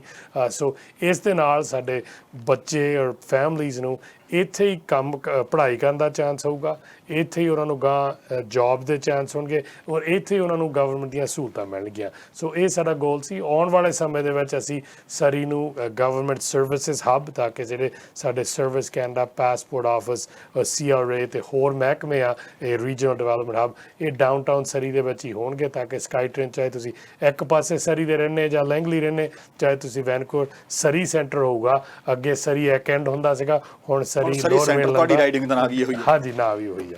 ਅੱਛਾ ਡਾਕਟਰ ਸਾਹਿਬ, ਜਿਸ ਤਰ੍ਹਾਂ ਇਹਨਾਂ ਨੇ ਦੱਸਿਆ ਕਿ ਆਹ ਤਾਂ ਕੰਮ ਮੈਂ 2 ਟਰਮਸ ਭਾਵੇਂ ਪੂਰੀਆਂ ਨਹੀਂ ਹੋ ਸਕੀਆਂ, ਪਰ ਜਿੰਨਾ ਵੀ ਸਮਾਂ ਇਹਨਾਂ ਨੂੰ ਮਿਲਿਆ ਇਹਨਾਂ ਨੇ ਇਹ ਕੰਮ ਕੀਤੇ। ਹੁਣ ਤੁਸੀਂ ਭਾਈਚਾਰੇ 'ਚ ਵਿਚਰਦੇ ਰਹਿੰਦੇ ਹੋ, ਸਮਾਜ ਦੇ ਵਿੱਚ ਤੁਸੀਂ ਐਕਟਿਵਲੀ ਰੋਲ ਅਦਾ ਕਰਦੇ ਹੋ। ਤੁਹਾਨੂੰ ਕੀ ਲੱਗਦਾ ਹੈ ਕਿ ਹੁਣ ਭਾਵੇਂ ਉਹ ਸਰੀ ਸੈਂਟਰ ਦੀ ਗੱਲ ਕਰੀਏ ਜਾਂ ਸਰੀ ਦੀ ਗੱਲ ਕਰੀਏ, ਕਿ ਕਿਹੜੇ ਲੋਕਾਂ ਦੇ ਅਹਿਮ ਮੁੱਦੇ ਹੋਣਗੇ ਜਿਨ੍ਹਾਂ ਦੇ ਉੱਤੇ ਇਹਨਾਂ ਨੂੰ ਕੰਮ ਕਰਨਾ ਚਾਹੀਦਾ? ਦੇਖੋ ਦਵਿੰਦਰ, ਸਭ ਤੋਂ ਪਹਿਲੀ ਗੱਲ ਤੇ ਕਿ ਜਦੋਂ ਅਸੀਂ ਪੋਲੀਟੀਕਲ ਸਟਰਕਚਰ ਵਿੱਚ ਇਨਵੋਲਵਮੈਂਟ ਸਾਡੀ ਸ਼ੁਰੂ ਹੋਈ ਹੈ ਬਹੁਤ ਦੇਰ ਤੋਂ, ਉਸ ਦਿਨ ਤੋਂ ਜਦੋਂ 88 ਤੋਂ ਲੈ ਕੇ ਹੁਣ ਤੱਕ ਹਰ ਵਾਰੀ ਮੈਂ ਕਿਸੇ ਨਾ ਕਿਸੇ ਰੋਲ 'ਚ ਪਾਰਟਿਸਿਪੇਟ ਕੀਤਾ। ਪਰ ਜਦੋਂ ਜਸਟਿਨ ਟਰੂਡੋ ਹੋਣੀ ਲੀਡਰ ਬਣੇ, ਉਸ ਤੋਂ ਬਾਅਦ ਅਸੀਂ ਉਹਨਾਂ ਦੇ ਫੰਡ ਰੇਜ਼ਿੰਗ, ਮੈਂ ਚੇਅਰ ਰਿਹਾ BC ਦਾ। ਉਸ ਤੋਂ ਬਾਅਦ ਮੇਰੇ ਬੇਟੇ ਨੇ ਉਹਨਾਂ ਨਾਲ ਜਿਹੜਾ ਫੰਡ ਰੇਜ਼ਿੰਗ ਚੇਅਰ ਦਾ ਕੰਮ ਕੀਤਾ। ਇਹ ਮੈਂ ਤੁਹਾਨੂੰ ਤਾਂ ਸਾਰੀ ਹਿਸਟਰੀ ਦੱਸਣਾ ਚਾਹੁੰਦਾ ਵੀ ਜਦੋਂ ਅਸੀਂ ਲੋਕਾਂ ਕੋਲ ਫੰਡਸ ਲੈਣ ਲਈ ਜਾਂਦੇ ਹਾਂ, ਉਹਨਾਂ ਦਾ ਸਵਾਲ ਹੁੰਦਾ ਵੀ ਕਾਹਦੇ ਵਾਸਤੇ। ਉਹਨਾਂ ਦੇ ਵੀ ਅਸੀਂ ਵੀ ਸਾਡੇ ਲੋਕਾਂ ਦਾ ਜਾਂ ਸਾਡੇ ਕੰਟਰੀ ਵਾਸਤੇ ਕਿਹੋ ਜਿਹੇ ਕਿਉਂ ਆਪਾਂ ਫੰਡ ਇਕੱਠੇ ਕਰਨੇ ਪਿਆ ਪਾਰਟੀ ਵਾਸਤੇ। ਇਹ ਮੈਂ ਤੁਹਾਨੂੰ ਦੱਸ ਸਕਦਾ ਵੀ ਪਿਛਲੇ ਜਿੰਨੇ ਵੀ 10 ਸਾਲਾਂ ਦੇ ਵਿੱਚ ਜਿੰਨੇ ਵੀ ਲੋਕਾਂ ਦੇ ਫੰਡਸ ਅਸੀਂ ਇਕੱਠੇ ਕੀਤੇ ਨੇ ਪਾਰਟੀ ਵਾਸਤੇ, ਉਸ ਦਾ ਹਰ ਇੱਕ ਜਿਹੜਾ ਸੈਂਟ ਹੈ ਉਹ ਅਕਾਊਂਟੇਬਲ ਸੀ। ਉਹਦੀਆਂ ਸਾਰੀਆਂ ਫੰਡਸ ਹੋਣ ਕਰਕੇ ਮੈਂਬਰਸ ਆਫ ਪਾਰਲੀਮੈਂਟ ਨੂੰ ਕਾਫੀ ਹੈਲਪ ਹੋਈ। ਸਾਡੀਆਂ ਪਾਲਿਸੀਆਂ ਚੰਗੀਆਂ ਬਣੀਆਂ। ਜਸਟਿਨ ਟਰੂਡੋ ਨੇ ਸਾਰੀਆਂ ਜਿਹੜੀਆਂ ਗੱਲਾਂ ਵਾਅਦੇ ਕੀਤੇ ਸੀ, ਉਹਨਾਂ ਨੇ ਇੱਕ ਪਹਿਲੀ ਸਾਡੀ ਮੀਟਿੰਗ ਹੋਈ ਸੀ ਮਿਰਾਜ ਬੈਂਕੁਏਟ ਹਾਲ ਦੇ ਵਿੱਚ। ਉੱਥੇ ਉਹਨਾਂ ਨੇ 5 ਗੱਲਾਂ ਕਹੀਆਂ ਸੀ, ਉਹ 5 ਗੱਲਾਂ ਉਹਨਾਂ ਨੇ ਪੂਰੀਆਂ ਕੀਤੀਆਂ। ਮੈਂ ਸਮਝਦਾ ਵੀ ਕਿਉਂਕਿ ਉਹ ਤੇ ਕਰ ਸਕਦੇ ਨੇ, ਉਹ ਕਹਿ ਸਕਦੇ ਨੇ, ਪਰ ਜਿਹੜੇ ਲੀਡਰਸ ਨੇ ਸਾਡੇ ਲੋਕਲ ਕਮਿਊਨਿਟੀ ਦੇ ਜਿਹੜੇ MPs ਜਿਹਨਾਂ ਨੂੰ ਅਸੀਂ ਭੇਜਿਆ, ਉਹਨਾਂ ਵਿੱਚੋਂ ਕੱਲ੍ਹ ਆਪਾਂ ਜੌਨ ਐਲਡਗ ਨਾਲ ਗੱਲ ਹੋਈ ਸੀ, ਹੁਣ ਆਪਾਂ ਰਣਦੀਪ ਸਰਾਏ ਨਾਲ ਗੱਲ ਕਰਨੇ ਪਏ। ਇਹਨਾਂ ਦੀ ਕਾਰਵਾਈ ਦੇਖੋ ਕਿ ਇੱਕ ਕਿਸਮ ਦਾ ਸਰੀ ਨੂੰ ਸਮਝਦੇ ਸੀ ਵੀ ਇਹ ਕਿਸੇ ਨੂੰ ਪੁੱਛੋ ਉਹਨਾਂ ਕਹਿਣਾ ਕਿੱਥੋਂ, ਸਰੀ ਤੋਂ, ਉਹਨਾਂ ਕਹਿਣਾ ਅੱਛਾ। ਸੋ ਬਸ ਉੱਥੇ ਗੱਲ ਖਤਮ ਹੋ ਜਾਂਦੀ। ਹੁਣ ਇਹ ਹੈ ਵੀ ਕਰੈਚੀਆਂ ਦੇ ਟਾਈਮ ਤੋਂ ਬਾਅਦ ਦੇ ਵਿੱਚ ਇੱਕੋ ਪਹਿਲਾਂ ਇੱਥੇ ਆਫਿਸ ਸੀ, ਬਾਕੀ ਹੁਣ ਸਾਰੇ ਕੁਝ ਆਫਿਸ ਬਣਦੇ ਪਏ ਨੇ, ਇੱਥੇ ਪੈਸੇ ਆ ਰਹੇ ਨੇ, ਇੱਥੇ ਐਕਟੀਵਿਟੀ ਹੋ ਰਹੀ ਹੈ। ਪ੍ਰਧਾਨ ਮੰਤਰੀ ਇੱਥੇ ਕਿੰਨੀ ਵਾਰੀ ਆ ਚੁੱਕੇ ਨੇ, ਲੋਕਾਂ ਨਾਲ ਮਿਲਦੇ ਗਿਲਦੇ ਨੇ। ਸੋ ਜਿਹੜੇ ਅਸੀਂ ਅੱਗੇ ਬੰਦੇ ਭੇਜਨੇ ਪਏ ਹਾਂ, ਲੀਡਰਸ ਜਿਹੜੇ ਸਾਡੀ ਕਮਿਊਨਿਟੀ ਦੇ ਨੇ, ਉਹਨਾਂ ਵਿੱਚੋਂ ਜਿਹੜੇ ਪ੍ਰੋਮੀਨੈਂਟ ਨੇ, ਜਿਹੜੇ ਸਾਡੀ ਕਮਿਊਨਿਟੀ ਨੂੰ ਰੈਪਰੈਜ਼ੈਂਟ ਕਰਦੇ ਪਏ, ਜਦੋਂ ਖੜੇ ਹੁੰਦੇ ਨੇ, ਗੱਲ ਕਰਦੇ ਨੇ, ਆਵਾਜ਼ ਪਹੁੰਚਾਉਂਦੇ ਨੇ, ਸਾਡੀ ਕਮਿਊਨਿਟੀ ਦੀ ਆਵਾਜ਼ ਪਹੁੰਚਾਉਂਦੇ ਨੇ ਸਰੀ ਦੀ। ਇਹ ਤਾਂ ਹੈ ਨਹੀਂ ਵੀ ਅੱਜ ਤੁਸੀਂ ਸਰੀ ਸੈਂਟਰ 'ਚੋਂ ਤਾਂ ਕੱਲ੍ਹ ਤੁਸੀਂ ਘਰ ਕਿਤੇ ਹੋਰ ਵੀ ਲੈ ਸਕਦੇ ਹੋ, ਬਦਲ ਸਕਦੇ ਹੋ, ਕਿਤੇ ਹੋਰ ਜਾ ਸਕਦੇ ਹੋ। ਜਿਹੜਾ ਸਰੀ ਹੈ ਨਾ, ਆਉਣ ਵਾਲੇ ਸਮੇਂ ਦੇ ਵਿੱਚ ਇੱਕ ਵੱਡਾ ਫਰੇਜ਼ਰ ਵੈਲੀ ਦਾ ਇੱਕ ਹਿੱਸਾ ਬਣਦਾ ਪਿਆ। ਉਹਦੇ ਵਾਸਤੇ ਮੈਂ ਸਮਝਦਾ ਵੀ ਇਹ ਜਿਹੜੇ ਮੁੱਦੇ ਨੇ ਨਾ, ਸਿਰਫ ਇਕੱਲੇ ਇਮੀਗ੍ਰੇਸ਼ਨ ਤੇ ਇੰਪੋਰਟੈਂਟ, ਉਹਦੀ ਵੀ ਗੱਲ ਕਰਾਂਗੇ, ਪਰ ਜਿਹੜਾ ਮੋਸਟ ਇੰਪੋਰਟੈਂਟ ਇਸ਼ੂ ਹੈਗੇ ਨੇ ਵੀ ਜਿਹੜੀ ਕਮਿਊਨਿਟੀ ਨੇ ਕਿਸ ਤਰ੍ਹਾਂ ਗਰੋ ਕਰਨਾ, ਆਪਣੀ ਹਾਊਸਿੰਗ ਦੇ ਕੀ ਇਸ਼ੂ ਨੇ, ਟਰਾਂਸਪੋਰਟੇਸ਼ਨ ਦੇ ਇਸ਼ੂ ਨੇ, ਜਿਹੜੇ ਲੀਡਰਸ ਅਸੀਂ ਭੇਜਨੇ ਪਏ ਹਾਂ, ਉਹਨਾਂ ਦੇ ਵਿੱਚੋਂ ਲੀਡਰਸ਼ਿਪ ਦੇ ਅੱਗੇ ਉੱਭਰ ਕੇ ਆਉਣ ਵਾਲਿਆਂ ਵਿੱਚੋਂ ਰਣਦੀਪ ਸਰਾਏ ਸਾਡੇ ਸਾਹਮਣੇ ਬੈਠੇ ਹਨ। ਸੋ ਇਹਨਾਂ ਦੀ ਕਾਰਵਾਈ ਸਾਰੀ ਦੇਖ ਲਓ। ਇਹਦੇ ਜਦੋਂ ਸੂਰਜ ਚੜ੍ਹਦਾ, ਕੋਈ ਉਹਨੂੰ ਇਹ ਨਹੀਂ ਦੱਸਣ ਦੀ ਜ਼ਰੂਰਤ ਹੁੰਦੀ ਵੀ ਅੱਜ ਸੂਰਜ ਚੜ੍ਹ ਗਿਆ, ਤੁਹਾਡੇ ਸਾਹਮਣੇ ਹੈ। ਸੋ ਮੈਂ ਕਹਿੰਦਾ ਵੀ ਜਸਟਿਨ ਉਹਨਾਂ ਨੇ ਜਿਹੜੀ ਇਲੈਕਸ਼ਨ ਕਾਲ ਕੀਤੀ ਹੈ, ਚੰਗੇ ਟਾਈਮ 'ਤੇ ਕੀਤੀ ਹੈ ਕਿ ਲੋਕਾਂ ਨੂੰ ਪੁੱਛਣ ਵਾਸਤੇ ਵੀ ਤੁਸੀਂ ਦੱਸੋ ਵੀ 2 ਸਾਲ ਦੇ ਤੇ ਅਸੀਂ ਇਹ ਕੰਮ ਕੀਤਾ, ਕੋਈ ਬੁੱਕ ਤੇ ਹੈ ਨਹੀਂ ਸੀ, ਪਲੇ ਬੁੱਕ ਤੇ ਕੋਈ ਹੈ ਨਹੀਂ ਸੀ ਵੀ ਤੁਸੀਂ ਐਡੇ ਕ੍ਰਾਈਸਿਸ ਦੇ ਵਿੱਚ ਕਿਸ ਤਰ੍ਹਾਂ ਮੈਨੇਜਮੈਂਟ ਕਰਨੀ ਹੈ। ਮੈਨੇਜਮੈਂਟ ਕੀਤੀ, ਹੁਣ ਜਿਹੜਾ ਨੈਕਸਟ ਸਟੈਪ ਹੈ ਆਉਣ ਵਾਲੇ ਸਮੇਂ ਦੇ ਵਿੱਚ। ਸੋ ਮੈਂ ਸਮਝਦਾ ਵੀ ਅਸੀਂ ਉਹਨਾਂ ਦੀ ਸਪੋਰਟ ਕਰਨੇ ਪਏ ਹਾਂ, ਖੁੱਲ੍ਹ ਕੇ ਕਰਨੇ ਆ, ਦਿਲੋਂ ਕਰਨੇ ਆ, ਕਮਿਊਨਿਟੀ ਵਾਲੇ ਸਪੋਰਟ ਕਰਦੇ ਪਏ ਨੇ। ਪਰ ਜਿਹੜਾ ਅਸੀਂ ਸਪੋਰਟ ਕਰ ਸਕਦੇ ਹਾਂ, ਜਿਹੜੇ ਲੀਡਰਸ ਅੱਗੇ ਭੇਜਣੇ ਨੇ ਉਹ ਸਾਡੇ ਵਾਸਤੇ ਬੜੇ ਕਰੂਸ਼ਲ ਨੇ। ਸੋ ਮੈਂ ਸਮਝਦਾ ਵੀ ਰਣਦੀਪ ਦੀ ਇਹਨਾਂ ਦੀ ਜਿਹੜੀ ਜਿਸ ਹਿਸਾਬ ਨਾਲ ਇਹਨਾਂ ਤਿੰਨਾਂ ਜਨਰੇਸ਼ਨ ਨੂੰ ਕੀਤਾ, ਛੋਟੀ ਜਨਰੇਸ਼ਨ ਨੂੰ, ਛੋਟੀ ਉਮਰ ਦਿਆਂ ਨੂੰ, ਮਿਡਲ ਵਾਲਿਆਂ ਨੂੰ, ਜਿਹੜੇ ਪੁਰਾਣੇ ਆਏ ਨੇ ਉਹਨਾਂ ਨੂੰ, ਤੇ ਆਉਣ ਵਾਲਿਆਂ ਵਾਸਤੇ ਵੀ ਇੱਕ ਕਿਸਮ ਦਾ ਰਸਤਾ ਖੋਲ੍ਹਿਆ। ਸੋ ਮੈਂ ਇੰਨੀ ਗੱਲ ਹੀ ਕਰਾਂਗਾ ਕਿਉਂਕਿ ਆਪਾਂ ਇਹਨਾਂ ਬਾਰੇ ਅੱਜ ਗੱਲ ਕਰਨੀ ਹੈ। ਤੇ ਬਾਕੀ ਹੈਗਾ ਵੀ ਟਰੂਡੋ ਬਾਰੇ ਮੈਂ ਤੁਹਾਨੂੰ ਕਹਿ ਸਕਦਾ ਵੀ ਜੋ ਉਹਨਾਂ ਨੇ ਵਾਅਦੇ ਕੀਤੇ ਸੀ, ਇੱਕ ਇੱਕ ਵਾਅਦਾ ਪੂਰਾ ਕੀਤਾ। ਦੇਖੋ, ਜਿਹੜਾ ਇਨਸਾਨ ਦਾ ਜਿਹੜਾ ਵੀ ਕੰਮ ਕਰਦਾ ਬੰਦਾ, ਉਹਨੇ ਕੋਈ ਨਾ ਕੋਈ ਮਾੜੀ ਮੋਟੀ ਗਲਤੀ ਹੁੰਦੀ ਹੈ, ਪਰ ਇਹਨਾਂ ਦੀ ਤਾਂ ਮਾੜੀ ਮੋਟੀ ਗਲਤੀ ਵੀ ਨਹੀਂ ਹੈਗੀ। ਲੋਕਾਂ ਨੂੰ ਤਾਂ ਇਹ ਹੁਣ ਕੰਪਲੇਨ ਹੈ ਵੀ ਬਹੁਤ ਕਰਤਾ। ਮੈਂ ਕਿਹਾ ਵੀ ਇਹ ਤਾਂ ਨਾ ਕੰਪਲੇਨ ਕਰੋ ਵੀ ਬਹੁਤ ਕਰਤਾ, ਇਹਦੀ ਚੰਗੀ ਗੱਲ। ਕੰਪਲੇਂਟ ਇਹ ਤੋਂ ਉਲਟ ਹੁੰਦੀ ਹੈ, ਕੀਤਾ ਕੁਛ ਨਹੀਂ। ਅੱਛਾ ਮਿਸਟਰ ਸਰਾਈ, ਇਹ ਦੱਸੋ, ਜਿਸ ਤਰ੍ਹਾਂ ਉਹ ਕਹਿੰਦੇ ਨੇ ਕਿ ਲੋਕ ਕਹਿੰਦੇ ਨੇ ਯਾਰ ਤੁਸੀਂ ਤਾਂ ਆ ਵੀ ਕਰਤਾ, ਤੁਸੀਂ ਤਾਂ ਆ ਵੀ ਕਰ ਦਿੱਤਾ। ਦਰਅਸਲ ਭਾਵੇਂ ਇਹ ਤੁਹਾਡੀ ਸਰਕਾਰ ਵਿੱਚ ਵਿਚਾਲੇ ਭੰਗ ਕਰਨੀ ਪੈ ਗਈ ਹੈ ਕਿਉਂਕਿ ਤੁਹਾਡੇ ਕੋਲ ਮੈਜੋਰਟੀ ਨਹੀਂ ਸੀ, ਉਹ ਕਿਹੜੇ ਕੰਮ ਸੀ ਜਿਹੜੇ ਵਿਰੋਧੀ ਧਿਰਾਂ ਰੋਕਦੀਆਂ ਸੀ, ਜਿਹਦੇ ਕਰਕੇ ਤੁਹਾਨੂੰ ਲੱਗਿਆ ਕਿ ਨਹੀਂ ਹੁਣ ਇੱਕ ਵਾਰੀ ਦੁਬਾਰਾ ਲੋਕਾਂ ਕੋਲ ਜਾਈਏ ਤਾਂ ਕਿ ਆਪਣੇ ਕੋਲ ਮੈਜੋਰਟੀ ਹੋਵੇ, ਆਪਾਂ ਆਹ ਕੁਝ ਕਰਨਾ ਚਾਹੁੰਦੇ ਪਰ ਵਿਰੋਧੀ ਕਰ ਨਹੀਂ ਦਿੰਦੇ? ਦੇਖੋ, ਜਦੋਂ ਅਸੀਂ ਸੀਗੇ, ਚਾਹੇ ਵੇਜ ਸਬਸਿਡੀ ਸੀਗੀ, ਚਾਹੇ ਅਸੀਂ ਲੋਕਾਂ ਨੂੰ ਸਰਬ ਲਿਆਉਣਾ ਸੀਗਾ, ਚਾਹੇ ਉਹਨਾਂ ਦੇ ਰੈਂਟਲ ਸਬਸਿਡੀ ਕਰਨੀ ਸੀਗੀ, ਜਿੰਨੇ ਵੀ ਇਹ ਪ੍ਰੋਗਰਾਮ ਸੀਗੇ, ਸਾਨੂੰ ਤਕਰੀਬਨ 25 ਵਾਰੀ ਸਰਕਾਰ ਤੋੜਨ ਵਾਸਤੇ ਕੰਜ਼ਰਵੇਟਿਵ ਪਾਰਟੀ ਜਾਂ ਹੋਰਾਂ ਧਿਰਾਂ ਨੇ ਵੋਟ ਪਾਈ ਹੈ ਕਿ ਇਹ ਨਾ ਪਾਸ ਹੋਣ, ਇਹਨੂੰ ਡਿਲੇ ਕਰੋ ਜਾਂ ਇਹ ਨਹੀਂ ਪੈਸੇ ਮਿਲਣੇ ਚਾਹੀਦੇ ਸੀਗੇ। ਸੋ ਉਹ ਮੈਜੋਰਟੀ ਤੋਂ ਬਗੈਰ ਬੜੇ ਮੁਸ਼ਕਿਲ ਸੀਗੇ, ਉਹ ਬੜੇ ਚੈਲੰਜਸ ਫੇਸ ਕੀਤੇ ਗਏ। ਔਰ ਇਹ ਇਸੇ ਕਰਕੇ ਜਿਵੇਂ ਡਾਕਟਰ ਸਾਹਿਬ ਨੇ ਕਿਹਾ, ਕੋਈ ਪਲੇ ਬੁੱਕ ਤਾਂ ਹੈ ਨਹੀਂ ਸੀਗੀ। ਸੋ ਜਿਹੜਾ ਪੈਂਡੈਮਿਕ ਲਾਸਟ ਟਾਈਮ ਕਿਤੇ ਹੋਇਆ ਸੀਗਾ, ਆਪਾਂ ਪਰਦਾਦਿਆਂ ਨੂੰ ਕਿਤੇ ਪੁੱਛੋ ਤਾਂ ਉਹ ਦੱਸਣਗੇ ਤੁਹਾਨੂੰ ਵੀ ਇੱਦਾਂ ਸੁਣਿਆ ਸੀਗਾ, ਤੇਰੇ ਬਾਬੇ ਉਹਨਾਂ ਦੱਸੀ ਸੀ, 3 ਭਰਾ ਸੀ, ਇੱਕ ਰਹਿ ਗਿਆ ਸੀ, 2 ਮਰ ਗਏ ਸੀਗੇ। ਇਸ ਤਰ੍ਹਾਂ ਦੀਆਂ ਸਟੋਰੀਆਂ ਆਪਾਂ ਸੁਣੀਆਂ ਸੀਗੀਆਂ, ਪਰ ਕਿਸੇ ਨੇ ਉਹਨੂੰ ਐਕਚੁਅਲੀ ਲਿਵ ਥਰੂ ਨਹੀਂ ਕੀਤਾ। ਕੋਈ ਸਾਇੰਟਿਸਟ, ਡਾਕਟਰ ਨਹੀਂ ਸੀਗੇ ਜਿਨੀ ਕਿ ਇਹਦੇ ਵਿੱਚ ਐਕਸਪਰਟੀਜ਼ ਸੀਗੀ ਪੈਦਾ। ਸੋ ਉਹ ਸਾਰਾ ਕੁਝ ਕਰਦਿਆਂ ਕਾਰਨ ਪ੍ਰਾਈਮ ਮਿਨਿਸਟਰ ਨੇ ਔਰ ਸਾਡੀ ਲਿਬਰਲ ਗਵਰਨਮੈਂਟ ਨੇ ਵੈਕਸੀਨ ਫੈਸਿਲਿਟੀਆਂ ਰਾਈਟ ਵੇ ਅਨਾਊਂਸ ਕਰਤੀਆਂ, ਜਿਹੜੀ ਕਿ ਹੁਣ ਬਣ ਗਈਆਂ। ਆਉਣ ਵਾਲੇ ਸਮੇਂ 'ਚ ਮੋਡਰਨਾ ਵੀ ਇੱਥੇ ਬਣੂਗੀ, ਰਿਸਰਚ ਵੀ ਇੱਥੇ ਹੋਊਗੀ। ਸਾਡੇ booster shot Canadian made test ਸੀਗਾ, ਇਹਦੇ ਵਿੱਚ ਅਸੀਂ ਦੇਖਿਆ ਕਿ ਕਈ ਵਾਰੀ ਗਲੋਬਲ ਟ੍ਰੇਡ ਪੂਰਾ ਪਰਫੈਕਟ ਨਹੀਂ ਹੈਗਾ ਜਦੋਂ ਪੈਂਡੈਮਿਕ ਆ ਜਾਂਦਾ। PPE ਇਕੁਇਪਮੈਂਟ ਹੁਣ ਸਾਰਾ ਇੱਥੇ ਬਣਦਾ, ਸਾਨੂੰ ਰਿਲਾਈ ਨਹੀਂ ਕਰਨ ਦੀ ਲੋੜ ਕਿ ਇਕੱਲਾ ਚਾਈਨਾ ਤੋਂ ਜਾਂ ਬਾਹਰੋਂ ਆਊਗਾ। ਵੈਕਸੀਨ ਨਹੀਂ ਰਿਲਾਈ ਕਰਨ ਦੀ ਪਊਗੀ ਕਿ ਅਮਰੀਕਾ ਤੋਂ ਜਾਂ ਯੂਰਪ ਤੋਂ ਆਊਗੀ। ਇਹ ਟਾਈਪ ਆਫ ਜਿਹੜੇ ਟੈਸਟ ਹੈ, ਔਰ ਹੁਣ ਆਈ ਥਿੰਕ ਕੈਨੇਡੀਅਨਸ ਨੂੰ ਮੈਂਡੇਟ ਦੇਣ ਦਾ ਟਾਈਮ ਹੈਗਾ ਕਿ ਕੀ ਪਿਛਲਾ ਟਰੈਕ ਰੈਕਡ ਤੁਹਾਡਾ ਵਧੀਆ ਸੀਗਾ ਕਿ ਨਹੀਂ ਸੀ, ਚੀਜ਼ ਤੁਹਾਨੂੰ ਸਹੂਲਤ ਦਿੱਤੀ ਆ। ਸਭ ਤੋਂ ਵੱਡਾ ਦੇਖੋ ਕੌਨਫੀਡੈਂਸ ਲੈਵਲ ਦੇਖ ਲਓ, ਆਪਾਂ ਸੜਕਾਂ ਦੇ ਵਿੱਚ ਘੁੰਮਦੇ ਆ, ਕੋਈ ਤੁਹਾਨੂੰ ਬੈਂਕਰਪਸੀ ਜਾਂ ਸਟੋਰ ਕਲੋਜ਼ਰਸ ਨਹੀਂ ਦੱਸਦੇ, ਤੁਹਾਨੂੰ ਆਪੋਜ਼ਿਟ ਦੱਸਦਾ ਹੈਲਪ ਵਾਂਟਡ, ਹਰ ਥਾਂ ਤੇ ਕੰਮ ਵਾਲੇ ਦੀ ਲੋੜ ਆ। ਔਰ ਇਹ ਨਹੀਂ ਕਿ ਇਕੱਲਾ ਲੋਅਸਟ ਸਕਿੱਲ ਜਿੱਦਾਂ ਤੁਸੀਂ ਕਹਿ ਲਓ ਵੀ ਚਲੋ ਜੈਨੇਟੋਰੀਅਲ ਜਾਂ ਬੈਰੀ ਪਿਕਰਸ ਜਾਂ ਰੈਸਟੋਰੈਂਟ ਵਰਕਰਸ, ਤੁਸੀਂ ਈਵਨ ਹਾਈ ਟੈਕ ਦੇ ਵਿੱਚ ਦੇਖੋ, ਉਹਦੇ ਵਿੱਚ ਵੀ ਬਹੁਤ ਲੇਬਰ ਸ਼ੋਰਟੇਜ ਆ, ਫਾਈਨੈਂਸ਼ੀਅਲ ਸੈਕਟਰ ਦੇ ਵਿੱਚ ਵੀ ਲੇਬਰ ਸ਼ੋਰਟੇਜ ਆ। ਸੋ ਇਹ ਗੁੱਡ ਸਾਈਨ ਆ। BC 'ਚ ਤਕਰੀਬਨ ਓਰੀਜਨਲੀ 10 ਮਿਲੀਅਨ ਲੋਕਾਂ ਨੂੰ ਅਨਐਮਪਲੋਇਡ ਹੋ ਗਏ ਸੀਗੇ ਜਦੋਂ ਕੋਵਿਡ ਹੋਇਆ। ਸੋ ਰੈਕਡ ਲੋਅਸਟ ਅਨਐਮਪਲੋਇਮੈਂਟ ਰੇਟ ਤੋਂ ਰੈਕਡ ਹਾਈਐਸਟ ਅਨਐਮਪਲੋਇਮੈਂਟ ਰੇਟ ਇਨ ਕੈਨੇਡੀਅਨ ਹਿਸਟਰੀ ਇੱਕ ਮਹੀਨੇ ਦੇ ਵਿੱਚ ਹੀ ਹੋ ਗਿਆ ਸੀਗਾ। ਔਰ ਮੈਂ ਮਾਰਨਾ ਕਹਿ ਸਕਦਾ ਕਿ ਗਵਰਨਮੈਂਟ ਦੀ ਸਪੋਰਟ ਨਾਲ, ਕਿਉਂਕਿ ਇੰਪਲੋਇਰ ਕਹਿੰਦੇ ਸੀ ਸਾਡਾ ਰੈਵਨਿਊ ਘਟ ਗਿਆ, ਪਰ ਅਸੀਂ ਹਟਾਉਣਾ ਨਹੀਂ ਮੰਗਦੇ, ਸਾਡੇ ਬੰਦੇ ਫਾਈਨਲੀ ਟ੍ਰੇਨਡ ਹੋਏ ਆ, ਵਧੀਆ ਵਰਕਰ ਆ, ਅਸੀਂ ਇਹਨੂੰ ਰੱਖਣਾ ਚਾਹੁੰਦੇ। ਸੋ ਅਸੀਂ ਉਹ ਵੇਜ ਸਬਸਿਡੀ ਦੇ ਕੇ ਬਹੁਤ ਸਾਰਿਆਂ ਨੂੰ ਤਾਂ ਅਨਐਮਪਲੋਇਡ ਹੋਣ ਤੋਂ ਬਚਾਤਾ, ਨਹੀਂ ਤਾਂ 6 ਮਿਲੀਅਨ ਵਿਅਕਤੀ ਸ਼ਾਇਦ ਹੋਰ ਵੀ ਅਨਐਮਪਲੋਇਡ ਹੋ ਜਾਂਦੇ। ਔਰ ਇਸ ਵੇਲੇ 2.75 ਮਿਲੀਅਨ ਆਲਰੇਡੀ 3 ਮਿਲੀਅਨ ਦੇ ਵਿੱਚੋਂ ਬੈਕ ਟੂ ਵਰਕ ਆ ਗਏ ਫੁੱਲ ਟਾਈਮ। ਔਰ ਓਨਲੀ 2.5 ਲੱਖ ਵਿਅਕਤੀ ਹੈ ਕੈਨੇਡਾ ਦੇ ਵਿੱਚ, mostly hospitality, tourism, hotel sector ਦੇ ਵਿੱਚ, ਜਿਹਨੀ ਹਜੇ ਮੁੜ ਕੇ ਬੈਕ ਟੂ ਵਰਕ ਨਹੀਂ ਆਏ। ਸੋ ਅਸੀਂ ਰੀਗੇਨ ਆਲਮੋਸਟ ਉਹ ਸਾਰਾ ਕਰਤਾ। ਸਾਡਾ ਗੋਲ ਹੈ ਕਿ ਮਿਲੀਅਨ ਹੋਰ ਵੀ ਜੌਬਸ ਕਰਕੇ ਅਸੀਂ ਹੋਰ ਲੋਕਾਂ ਨੂੰ ਖੁਸ਼ਹਾਲ ਕਰੀਏ ਔਰ ਬੈਟਰ ਕਰੀਏ। ਇਸ ਕਰਕੇ ਆਈ ਥਿੰਕ ਮੈਂਡੇਟ ਦੇਣ ਦਾ ਫਰਜ਼ ਬਣਦਾ। ਔਰ ਆਈ ਥਿੰਕ ਪਬਲਿਕ ਜਿਹੜੀ ਆ ਉਹ ਦੇਖ ਰਹੀ ਆ ਕਿ ਇਹ ਪਿਛਲੇ 1.5 ਸਾਲ ਦੇ ਵਿੱਚ ਕੀ ਇਹ ਨਹੀਂ ਕੀਤਾ ਪੇਮੈਂਟਾਂ ਕਿਸੇ ਦੀ ਟੁੱਟੀਆਂ ਤਾਂ ਨਹੀਂ। ਜਿਹੜੇ small business Subway owner, restaurant owner ਆ, ਨਾਈਆਂ ਦੀ ਸ਼ਾਪਸ ਆ, ਇਹ ਸਾਰੀਆਂ ਕਿਵੇਂ ਚੱਲੀਆਂ, ਕਿਵੇਂ ਇਹਨਾਂ ਦਾ ਬਿਜ਼ਨਸ ਬਚ ਗਿਆ। ਜਿਹੜੇ ਟੋਟਲੀ ਵੀ ਬੰਦ ਕੀਤੇ ਗਏ, ਜਿੱਦਾਂ ਹੇਅਰ ਸਲੂਨ ਸੀਗੀਆਂ ਹੋਰ, ਉਹਨਾਂ ਨੂੰ ਵੀ 95% ਉਹਨਾਂ ਦਾ ਰੈਂਟ ਰੂੰਟ ਸਾਰਾ ਕੁਝ ਸਿਕਿਉਰ ਕੀਤਾ। ਸੋ ਆਈ ਥਿੰਕ ਹੁਣ ਮੈਂਡੇਟ ਹੈ ਕਿ ਅਗਾਂਹ ਵਧਾਉਣਾ ਕਿੱਦਾਂ, ਇਕੋਨਮੀ ਨੂੰ ਗਰੋ ਕਿੱਦਾਂ ਕਰਨਾ, ਇਨਵਾਇਰਮੈਂਟ ਨੂੰ ਕਿਵੇਂ ਸੇਵ ਕਰਨਾ, ਬਹੁਤ ਵੱਡਾ ਇਸ਼ੂ ਸਾਡਾ ਹੈਗਾ। ਆਪਾਂ ਫਾਇਰਸ ਦੇਖੀਆਂ, ਆਪਾਂ ਹੀਟ ਵੇਵ ਦੇਖਿਆ, ਔਰ ਦੂਸਰਾ ਹੈਗਾ ਕਿ ਅਫੋਰਡੇਬਲ ਹਾਊਸਿੰਗ ਨੂੰ ਕਿਵੇਂ ਅਸੀਂ ਮੋਰਲੇ ਅਗਾਂਹ ਵਾਸਤੇ ਲੋਕਾਂ ਨੂੰ ਓਪਰਚੁਨਿਟੀਜ਼ ਦੇਣੀਆਂ ਤਾਂ ਕਿ ਉਹ ਹਾਊਸਿੰਗ ਮਾਰਕੀਟ 'ਚ ਨਵੇਂ ਜਿਹੜੇ ਪਰਿਵਾਰ ਆ ਉਹ ਆ ਸਕਣ। ਅਸਲ ਦੇ ਵਿੱਚ ਇਹ ਬਹੁਤ ਵੱਡਾ ਮੁੱਦਾ ਹੈ। ਤੁਹਾਡੀਆਂ ਵਿਰੋਧੀ ਧਿਰਾਂ ਵੀ ਇਸ ਮਸਲੇ ਤੇ ਗੱਲ ਕਰਦੀਆਂ ਨੇ, ਆਪਾਂ ਵੀ ਗੱਲ ਕਰਨੀ ਆ, ਪਰ ਇਹਦੇ ਤੋਂ ਪਹਿਲਾਂ ਮੈਨੂੰ ਇਹ ਦੱਸਿਓ, ਸਮੇਂ-ਸਮੇਂ ਤੇ ਵਿਰੋਧੀ ਇਹ ਵੀ ਕਹਿੰਦੇ ਹੈ, ਹੋ ਸਕਦਾ ਤੁਸੀਂ ਡੋਰ ਨੌਕਿੰਗ ਤੇ ਜਾਂਦੇ ਹੋਵੋ, ਕੋਈ ਤੁਹਾਡਾ ਵੋਟਰ, ਤੁਹਾਡਾ ਸਪੋਰਟਰ ਤਾਂ ਖੈਰ ਨਹੀਂ ਪੁੱਛੂਗਾ, ਵੋਟਰ ਜ਼ਰੂਰ ਪੁੱਛਣਗੇ ਕਿ ਸੱਚਮੁੱਚ ਆਹ ਜਿਹੜੀ ਇਲੈਕਸ਼ਨ ਕਾਲ ਕੀਤੀ ਗਈ ਹੈ ਇਹਦੀ ਜ਼ਰੂਰਤ ਸੀ। ਇਹ ਸਵਾਲ ਹੁੰਦਾ ਚੀਮਾ ਸਾਹਿਬ, ਮੈਂ ਤੁਹਾਡੇ ਤੋਂ ਸਾਹਮਣਾ ਦੇਖੋ, ਪਹਿਲੀ ਗੱਲ ਹੈ ਦਵਿੰਦਰ ਕਿ ਮੈਂ ਸਾਰਿਆਂ ਨੂੰ ਥੋੜ੍ਹੀ ਜਿਹੀ ਨਾ ਹਿਸਟਰੀ ਦੱਸਣਾ ਚਾਹੁੰਦਾ। ਜਿਹੜੀ ਮਾਈਨੋਰਿਟੀ ਗਵਰਨਮੈਂਟਸ ਨੇ ਨਾ ਕੈਨੇਡਾ ਦੇ ਵਿੱਚ ਔਨ ਐਵਰੇਜ 18 ਮਹੀਨੇ ਤੋਂ 24 ਮਹੀਨੇ ਮਸਾਂ ਕੱਢਦੀਆਂ। ਇਹ ਪਤਾ ਕੀ ਹੁੰਦਾ ਕਿ ਜਿਹੜੀਆਂ ਪ੍ਰੋਵਿੰਸ ਦੇ ਵਿੱਚ ਦੇਖੋ BC ਵਿੱਚ ਸਰਕਾਰ ਸੀ, 3 ਸਾਲਾਂ ਬਾਅਦ ਉਹਨਾਂ ਇਲੈਕਸ਼ਨ ਕਾਲ ਕਰਤੀ। ਮੁਸ਼ਕਿਲ ਸੀ, ਉਹਨਾਂ ਨੇ ਕਿਹਾ ਵੀ ਸਾਨੂੰ ਸਰਟਨਟੀ ਚਾਹੀਦੀ ਹੈ।